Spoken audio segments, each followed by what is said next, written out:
Inch'Allah, s'il y a des questions, n'hésitez pas. Alhamdoulilah, le frère Youssouf, il a parlé de beaucoup de sujets très importants, hein, notamment, donc, avant tout, de mettre notre confiance en Allah subhanahu wa ta'ala dans cette situation. Il a parlé beaucoup de la piété envers les parents, et qu'avec la piété envers nos parents, Inch'Allah, on peut même gagner les doigts acceptés par Allah, hein, comme le compagnon Waïs al-Qarni. Il a parlé également de rechercher l'excellence dans le travail, hein, et ça, c'est très important dans tout ce que l'on fait. Regardez actuellement un exemple très, très concret, c'est de prendre conscience que l'humanité, elle est en besoin d'un vaccin et d'un remède contre ce fléau-là. Mais si maintenant, il n'y a personne pour trouver justement ce vaccin-là, comment l'humanité va en sortir? Hein? Et Allah, subhanahu wa ta'ala, il nous demande d'utiliser des causes. Est-ce qu'on va dire que c'est uniquement les non-musulmans qui doivent trouver ce vaccin? Eh bien non. Les musulmans, ils ont également leur part. Hein? Et c'est pour ça que les études, c'est important. Parce que si on fait des études, ben, Inch'Allah, on peut contribuer à aider l'humanité dans des moments très difficiles. Et c'est ce qui s'est passé avec de grands savants musulmans comme Ibn Sina, qui à l'époque était un grand médecin musulman et qui, alhamdoulilah, a trouvé beaucoup de remèdes, de médecine pour aider les gens de son époque, jusqu'à ce qu'il est reconnu aujourd'hui dans la science moderne. Et pour ceux d'entre vous qui connaissent, l'hôpital Avicenne de Bobigny en France porte son nom. D'accord? Donc, Avicenne, c'est le nom que les Occidentaux ont donné à Ibn Sina, qui était un grand savant musulman pluridisciplinaire. Donc, si je dis ça, c'est pour encourager les jeunes à poursuivre leurs études aussi loin que possible pour être un bien à l'humanité, hein, être un bien aux musulmans, mais également aux non-musulmans. Hein, le meilleur parmi les gens est celui qui est le plus profitable. C'est ce que le hadith nous dit. Hein, lorsqu'on a demandé au prophète salam quel était le meilleur parmi les gens, il a répondu, c'est celui qui est le plus profitable aux autres, qui par ses actions, il est profitable aux autres. D'accord? Donc, là, on voulait justement prendre le temps des quelques minutes qui nous restent pour demander aux jeunes qui nous écoutent, est-ce que vous avez des questions particulières dans vos études, dans tout ce qui vous passe par la tête, Inch'Allah, pour qu'on puisse y répondre, Inch'Allah. On a encore le temps, Inch'Allah. Là, le mois de Ramadan, il approche. C'est peut-être l'occasion aussi d'en parler un petit peu, s'il n'y a pas de questions. Inch'Allah, le mois de Ramadan, il va commencer dans 4 ou 5 jours, donc jeudi ou vendredi ou samedi plutôt. Vraisemblablement, ce sera vendredi. Donc, ça veut dire que, alhamdoulilah, on va tous commencer une période qui est probablement la meilleure période de l'année pour chacun d'entre nous, que ce soit homme, femme, garçon, petit. Hein. On va commencer la meilleure période de l'année, c'est la période du mois de Ramadan. Et probablement, dans notre vie, on n'a jamais eu une situation pareille. Pour toutes les personnes, qui sont actuellement en vie, il y a probablement jamais, on a vécu une situation où on passe le mois de Ramadan à la maison, on ne peut pas aller à la mosquée, on ne peut même pas faire l'iftar en famille avec tous les frères et sœurs. C'est pas simple. Hein. Mais, alhamdoulilah, ça fait partie des choses que nous, en tant que croyants, on doit accepter comme le qadar, le décret d'Allah. Allah, il l'a décrit comme ça. Allah, il l'a décrit comme ça. Allah, il a écrit que cette situation, elle devait se produire et on l'accepte. Ça fait partie de la foi. Hein. On accepte toutes les situations. Hein. قُلْ لَنْ يُصِيبَنَا إِلَّا مَا كَتَبَ اللَّهُ لَنَا هُوَ مَوْلَانَا. Et dans chaque situation que Allah subhanahu wa ta'ala il nous fait vivre, alors on doit se demander qu'est-ce qu'il attend de nous. Si il est vrai que les mosquées ne sont pas ouvertes, il faut se rappeler qu'au début de l'islam, il n'y avait pas de mosquée. Et que donc, en réalité, tout ce que le prophète sallam il enseignait à ses compagnons, il le faisait pendant quasiment 13 années sans mosquée. Donc ça, c'est un signe et un exemple que le lieu, c'est pas ce qui détermine le contenu. C'est pas parce qu'il n'y a pas des murs qui représentent des mosquées et où les gens se réunissent qu'il n'y a pas de mosquée. Bien au contraire, chacun d'entre nous, il peut faire de sa maison une mosquée en y accomplissant les 5 prières. Et Allah Ta'ala, il va nous compter la récompense des 5 prières qu'on fait en famille comme la récompense que l'on aurait fait à la mosquée avec tout le monde.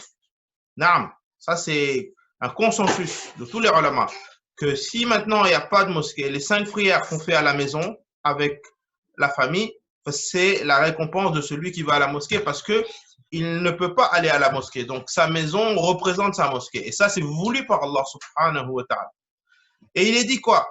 Que les mosquées, Allah subhanahu wa ta'ala, il a révélé dans le Coran une sourate qui s'appelle sourate Nour. C'est la sourate numéro 24 du Coran. Dans cette sourate, Allah, il a mentionné les mosquées. في بيوت أذن الله أن ترفع ويذكر فيها اسمه يسبح له فيها بالغدو والآصال. Allah dit dans des maisons qu'Allah a ordonné que l'on élève, où on exalte sa grandeur matin et soir. رجال لا تلهيهم تجارة ولا بيع عن ذكر الله. Et il y a des hommes que ni le négoce ni le commerce n'éloignent du zikr d'Allah. Donc ils disent que Allah il a mentionné la mosquée dans la sourate Nour, comme s'il est en train de nous dire la mosquée c'est l'endroit d'acquisition de la lumière. Eh bien dans nos maisons également maintenant, comme ce sont nos maisons les mosquées, aujourd'hui à Nogent-sur-Oise, il y a autant de mosquées que de maisons de musulmans. Et à partir du moment où ces musulmans, ils font de leur maison des mosquées. Lorsque le prophète Moussa alayhi salam et son peuple, ils ont été persécutés par Pharaon, il n'y avait pas de mosquée. Alors Pharaon, il persécutait les Banu Israël. Et bien qu'est-ce que Sayyidina Moussa alayhi salam, il leur a dit? Il leur a dit, اجعلوا بيوتكم قبلة وأقيموا الصلاة. إن الأرض لله يورثها من يشاء من عباده والعاقبة للمتقين. Il leur a dit, faites de vos maisons des lieux de prière et accomplissez la prière. La terre appartient à Allah et il la donne à qui il veut parmi ses serviteurs. Donc ça veut dire que cette situation que Pharaon il est en train de vous faire vivre là, c'est Allah qui l'a voulu et c'est à lui qu'il faut se retourner. Alors faites de vos maisons des lieux de prière et priez. Eh bien nous aussi on est dans cette situation là. On n'a pas de mosquée où on peut faire nos 5 prières comme on le faisait avant. Eh bien, mashallah, nos maisons, nos appartements sont des mosquées. Donc ça veut dire quoi maintenant? À la maison, il y a papa, il y a maman, il y a les enfants. Parfois, c'est des familles de 2, 3, 4, 5, parfois même 10. Mashallah. Comment faire pendant Ramadan? Eh bien, pendant Ramadan, la première des choses très importantes, c'est, alhamdoulilah, la prière à la maison, à la mosquée en groupe. Il ne faut surtout pas qu'on soit à Ramadan et chacun ait fait sa prière dans son coin quand il veut. L'un des mérites qu'on peut gagner dans cette période de confinement, c'est de faire de nos mosquées, nos appartements, des lieux de prière et de faire la prière en commun, en groupe. On aura chacun la récompense de 27 degrés. Et ça, c'est pas dur. On n'a pas besoin de sortir, de marcher 10 minutes pour arriver à la mosquée pour avoir 27 degrés. Il nous suffit juste de faire salat à l'heure. Et si possible, alhamdoulilah, on désigne une personne pour faire l'adhan. Mashallah, même les jeunes enfants, mashallah, qui sont dans la madrasa, ils peuvent faire l'adhan. Et après, on essaie aussi, et c'est Ramadan, de faire les prières surérogatoires attachées aux prières obligatoires. Hein, ça veut dire quoi? Ça veut dire que il y a dans l'islam, le prophète sallam dit dans le sens du hadith, celui qui accomplit 12 unités de prière surérogatoires en plus des prières obligatoires dans une journée, Allah subhanahu wa ta'ala, il lui construit une maison au paradis. Et qu'est-ce que c'est cette maison au paradis? Bah, c'est quelque chose qu'on ne peut pas imaginer. Parce que dans le paradis, il y a des choses qu'on ne peut pas imaginer. Nous, on l'accepte comme ça. Qu'est-ce que c'est les 12 unités? Les savants, ils ont expliqué que c'est très facile. Le matin, lorsqu'on se réveille pour la prière du matin, il y a ce qu'on appelle les 2 rakats de Fajr. Ces 2 rakats, elles font partie des 12. Hein? Et Prophète Salam, il disait, les 2 rakats de Fajr, elles me sont préférables à tout ce bas monde et ce qu'il contient. Pour vous dire la valeur de ces 2 rakats. Ensuite, il y a la prière de Dor. Une fois qu'on fait l'adhan, c'est bien de faire 4 rakats. 2 salam et 2 salam. Ça fait 4. Ça fait maintenant, on est 6. Et après Dor, c'est bien de faire encore 2. Ça fait 8. Vous voyez? Rapidement, on est déjà arrivé à 8. Après Asr, c'est un moment où il n'est pas recommandé de faire des nafila. Donc, on ne fait pas de nafila.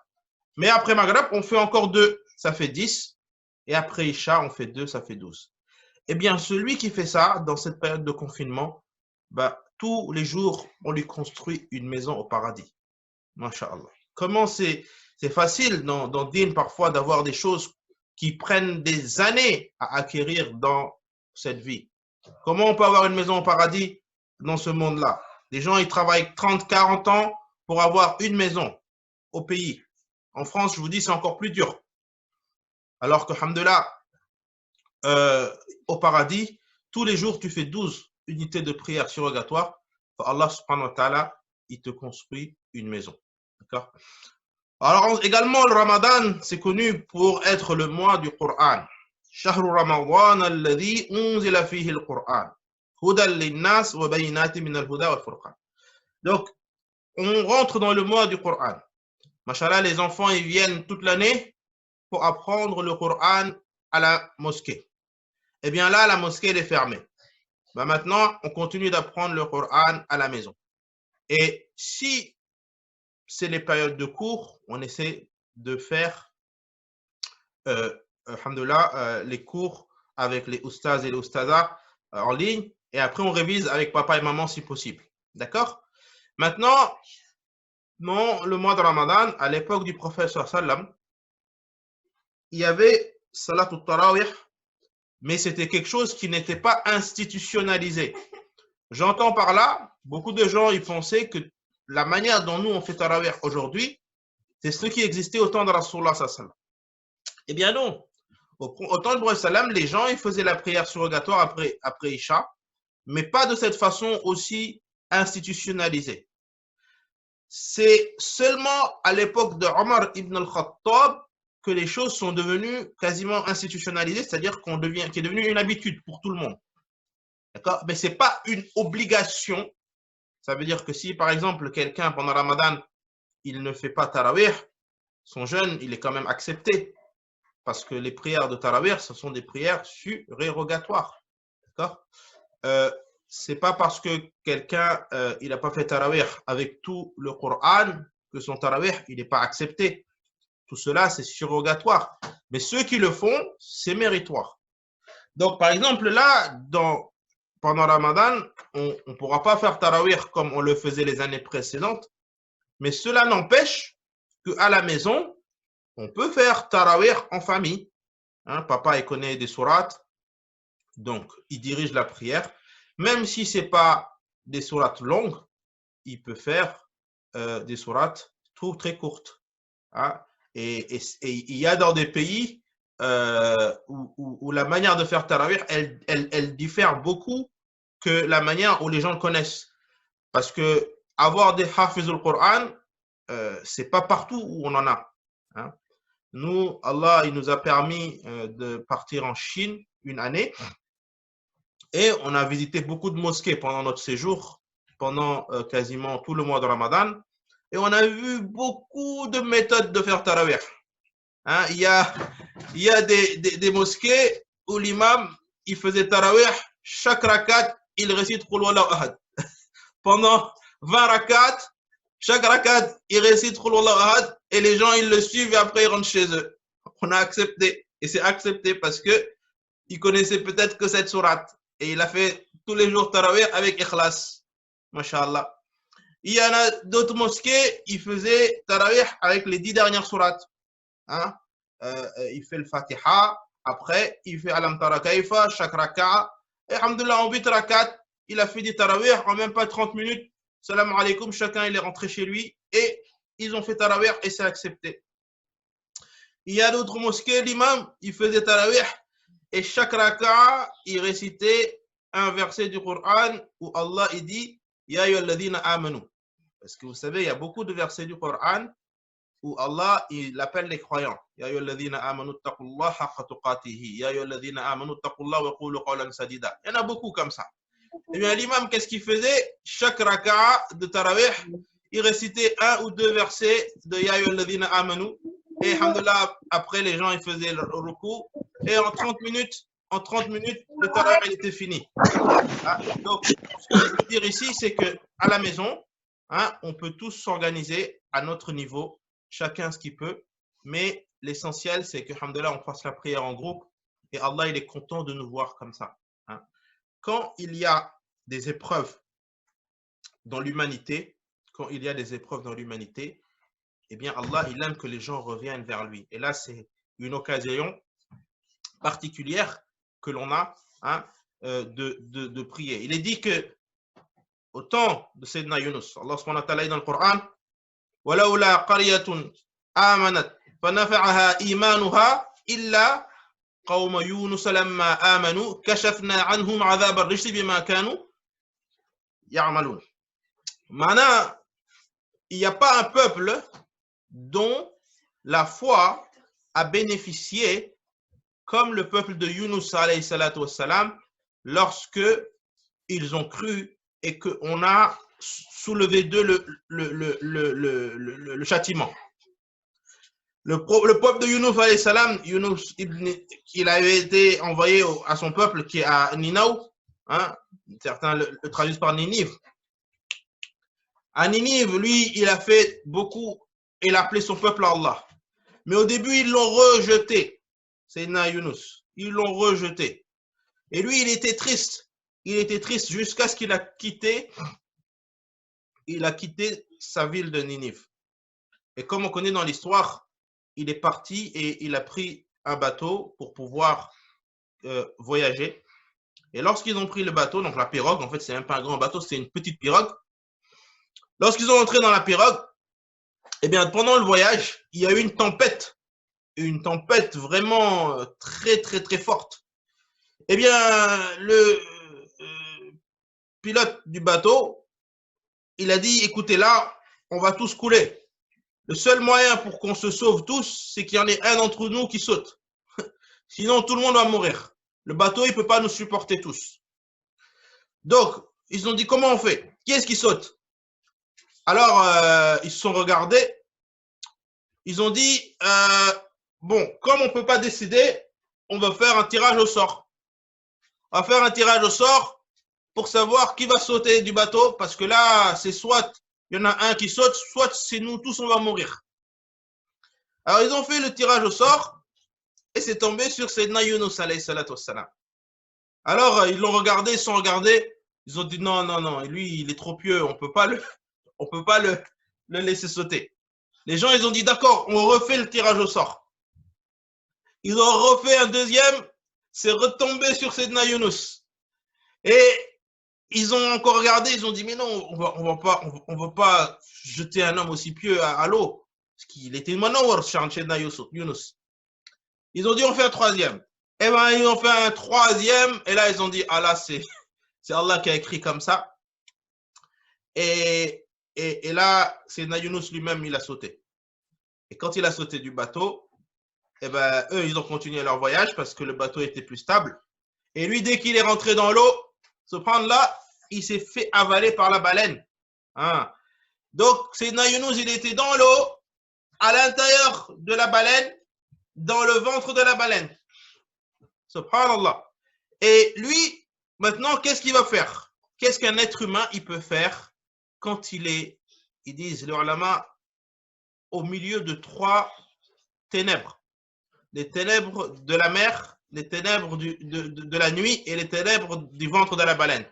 Trois ténèbres, il n'a aucun secours.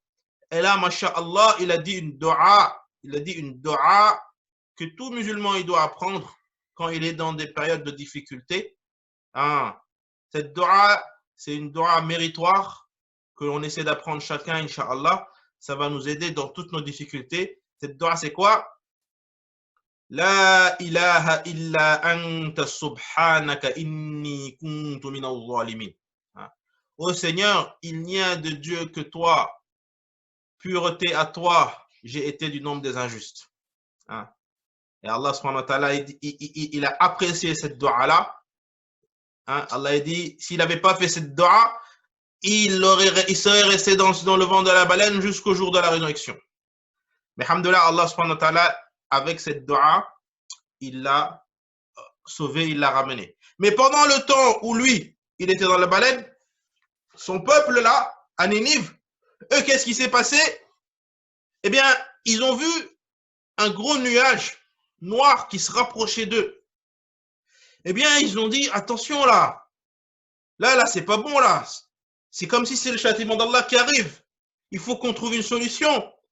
Après, il y en a un qui leur a dit, vous savez, Younous, si vous avez mis en garde contre le châtiment d'Allah, vous avez refusé de prier, vous avez refusé de croire en Allah, ben ça, vous voyez, c'est le châtiment d'Allah. Alors, qu'est-ce qu'ils ont fait? Ils ont dit, bon, il faut que nous tous, on se repente à Allah, on va faire la prière. Ils ont réuni tout le peuple, ils ont mis les hommes devant, ils ont mis les femmes derrière, et ils ont fait salat, et se sont prosternés, demandant à Allah Ta'ala de éloigner le châtiment. Et alhamdoulilah, avec ce retour à Allah, Allah subhanahu wa ta'ala, il a éloigné le châtiment. Allah dit, وَلَوْلَا قَرْيَةً آمَنَتْ فَكَشَفْنَا آمَنَتْ فَنَفَعَهَا إِيمَانُهَا لَمَّا آمَنُوا كَشَفْنَا عَنْهُمْ الْعَذَابِ. Donc Allah dit, s'il y a une cité qui a profité de sa foi comme la cité de Younous, le peuple de Younous, lorsqu'ils ont cru et que nous avons enlevé d'eux le châtiment. Donc nous également, on est dans la même situation. Alhamdoulilah, on voit qu'il y a une situation très difficile dans le monde avec des gens qui meurent tous les jours. Aujourd'hui, il y a quasiment plus de 2 millions de personnes qui sont plus ou moins atteintes de ce virus-là. Et des morts, il y en a eu des milliers et ça continue. Donc, on ne peut pas dire qu'on n'est pas concerné. On en a à côté de nous, là. On est dans l'un des pays du monde qui est le plus touché. La France, c'est le 3e ou 4e pays du monde le plus touché. On a les États-Unis, on a l'Italie, l'Espagne, et après, le 4e, c'est la France. Donc, pour dire quoi? Qu'on doit tous profiter de ce mois de Ramadan pour, alhamdoulilah, augmenter notre lien avec Allah subhanahu wa ta'ala. Donc, on a parlé, alhamdoulilah, des 5 prières quotidienne à la maison avec papa et maman, à l'heure, avec Adhan. On essaie de faire les nafilas après chaque prière. Donc le soir également, on essaie de faire tarawih, même si c'est très court, on essaie de le faire quand même. Et alhamdoulilah, enfin pour finir, mashallah, avec les imams et les frères de l'association, on a réfléchi à faire un programme qui est bénéfique à tout le monde pendant Ramadan. Donc il y aura chaque semaine 3 interventions en ligne. Donc, il y aura des ulama qui vont peut-être, qui pourront, Inch'Allah, participer également. Donc, on aura les annonces. C'est au moins une occasion de ne pas rester Ramadan tout seul à la maison sans rien entendre de conseils et de dars. Allah, alhamdoulilah, c'est une occasion. On n'a pas le choix, on ne peut pas sortir. Mais on se connecte à Zoom pendant 30 minutes. On écoute un cheikh. On aura des cheikhs extérieurs, on aura les imams. Donc, on invite tout le monde, Inch'Allah, à participer à toutes ces sessions. Et également, les imams, ils vont mettre en place une session de 30 minutes tous les jours pour les personnes qui veulent qu'on les écoute à lire le Coran. Donc, vous allez vous connecter et l'imam, il sera là. Et si vous voulez, soit vous allez tous lire ensemble, chacun une page ou une demi-page et l'imam, il va corriger. soit chacun il va dire moi je veux réciter une sourate que je connais. Enfin, alhamdoulilah, ça permet tous les jours d'avoir un petit programme et il y aura une session différente pour les hommes et une session différente pour les femmes. Donc, alim alima également qui vont le proposer. Donc, alhamdoulilah, on essaie de faire au mieux pour profiter de ce mois de Ramadan qui est le meilleur mois de l'année, le meilleur mois pendant lequel le prophète sallam dit Man sama Ramadan imanan wa ihtisaban ghufira lahu ma taqaddama min dhanbi. Il a dit celui qui jeûne le mois de Ramadan avec foi et avec certitude dans la récompense d'Allah, Allah lui pardonne tous ses péchés qui étaient antérieurs. Donc c'est vraiment une occasion pour chacun d'entre nous de pouvoir profiter de ce mois à la maison, en famille. Également de faire tous les jours l'iftar en famille. C'est des bons moments aussi pendant Ramadan de faire tous les jours le suhour. Le suhour aussi, il est très recommandé. Le prophète sallam il dit tasahharu fa inna fi suhouri baraka. Prenez le suhour, prenez le moment de partager le repas avant Fajr en famille parce qu'il y a une baraka. Il faut surtout que là, on va rentrer dans des périodes très très longues, de journées très longues, 17-18 heures de jeûne. Donc, si on ne prend pas le suhour, on est encore très faible. Donc, Inch'Allah, très important de faire l'iftar et le suhour en famille. Voilà, donc on arrive au terme de l'heure. Inch'Allah, il y aura, comme je l'ai dit, beaucoup d'autres programmes pendant Ramadan. Le prochain, Inch'Allah, ce sera déjà vendredi prochain avec l'imam qui va parler de Ramadan, justement, donc vendredi 13h30. Et avant vendredi, on vous enverra le programme de tout le mois de Ramadan avec, généralement, il y aura un dars le vendredi, donc celui de l'imam, il y aura un dars d'1 heure le dimanche, Inch'Allah, d'un cheikh qui sera peut-être extérieur de la mosquée. Et on aura également un autre dars le mardi en fonction de la disponibilité des cheikhs. Donc, en moyenne, 3 dars par semaine. Et, alhamdoulilah, ça nous permet à nous tous de garder un lien spirituel avec la mosquée, de profiter, alhamdoulilah, de conseils de savants et de passer le mois de Ramadan dans les meilleures conditions. Donc, j'en profite pour souhaiter à tout le monde, parce qu'on ne pourra pas se voir, un excellent mois de Ramadan. Inch'Allah, il n'y aura pas cours cette semaine pour les enfants. Les cours, ils reprendront à partir du lundi 27, Inch'Allah. On vous demande à tous de nous faire beaucoup de dua, de nous pardonner si on a eu des manquements. Et également de ne pas oublier dans votre dua le projet de la mosquée qui avance très bien. Et on prie qu'Inch'Allah de pouvoir finir et de l'ouvrir avant la fin de l'année. Donc, ne nous oubliez pas dans les doigts. Akhi Youssouf, merci beaucoup pour ton temps. Jazakallahu khairan. C'était profitable pour les enfants. Et Inch'Allah, on remettra une autre session le mois prochain, Inch'Allah. Merci à tous. Jazakumullahu khair. Wassalamu alaikum. يا أيها الذين آمنوا كتب عليكم الصيام كما كتب على الذين من قبلكم لعلكم تتقون أياما معدودات فمن كان منكم مريضا أو على سفر فعدة من أيام أخر وعلى الذين يطيقونه فدية طعام مسكين فمن تطوع خيرا فهو خير له وأن تصوموا خير لكم إن كنتم تعلمون شهر رمضان الذي أنزل فيه القرآن هدى للناس وبينات من الهدى والفرقان فمن شهد منكم الشهر فليصم ومن كان مريضا أو على سفر فعدة من أيام أخر يريد الله بكم اليسر ولا يريد بكم العسر ولتكملوا العدة ولتكبروا الله على ما هداكم ولعلكم تشكرون وإذا سألك عبادي عني فإني قريب أجيب دعوة الداع إذا دعان فليستجيبوا لي وليؤمنوا بي لعلهم يرشدون